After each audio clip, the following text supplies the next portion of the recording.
शिवस्वतमनवन्तर्यष्टाविंशततमे कलियुगे कलिप्रथमचरणे घोरलोके भारतवर्षे भारतखण्डे जम्बुद्वीपे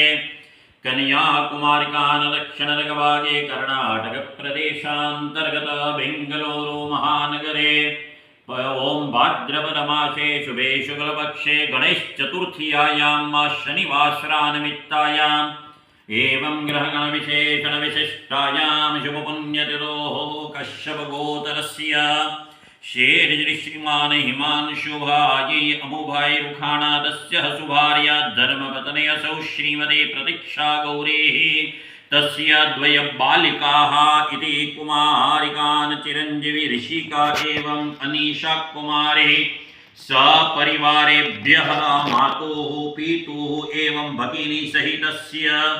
आत्मनः श्रुति स्मृति पुराणोगत शास्त्रोक्त पुण्य फल प्राप्त्यर्थं तथा च सकल मनोरथ सिद्ध्यर्थं निर्विघ्नता सिद्ध्यर्थं व्यापारे उद्योगे व्यवसाये